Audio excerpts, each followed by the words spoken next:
नमस्कार. महा 83 डेली न्यूजमध्ये स्वागत. तुम्ही पाहत आहात हे हिरवेगार आणि हिरवाईने नटलेलं असं हे दृश्य. पण हा निसर्गरूपी दृश्य तळकोकण किंवा कोकणातील नव्हे, तर हे आहे मुंबईच्या जवळील ठाणे शहरातील ओवळा या भागातील. ठाणे हे तलावांचा जिल्हा म्हणून ओळखला जातो. जवळजवळ 35 तलाव या शहरात आहेत. शहरात अनेक हिरव्यागार निसर्गरम्य टेकड्या व डोंगर बघायला मिळतात.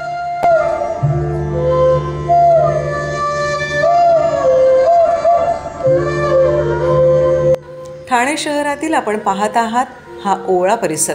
हा संपूर्ण परिसर संजय गांधी नॅशनल पार्कने वेढलेला आहे. आणि याच ओवळा या गावात निसर्गाच्या कुशीत लपलेलं पानखंडा हे लहानसे धरण. हे निसर्गाच्या सौंदर्याने नटलेले व चहूबाजूने हिरवाईने व्यापलेले पानखंडा धरण पाहण्यासाठी पर्यावरणप्रेमी येथे शनिवारी व रविवारी गर्दी करत असतात.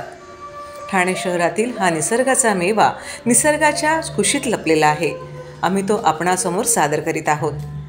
पानखंडा या ठिकाणी जाण्यासाठी ठाणे महानगरपालिकेच्या ठाणे रेल्वे स्टेशन येथून प्रत्येक 10 मिनिटांनी बसेस आहेत.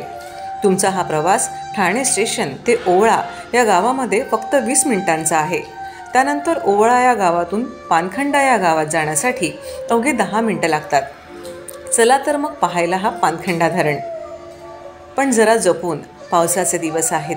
पोलिसांचे व फॉरेस्ट डिपार्टमेंटचे अटी शर्ती या लक्षात घेऊनच आपण हा निसर्गाचा अनुभव घ्यायचा आहे.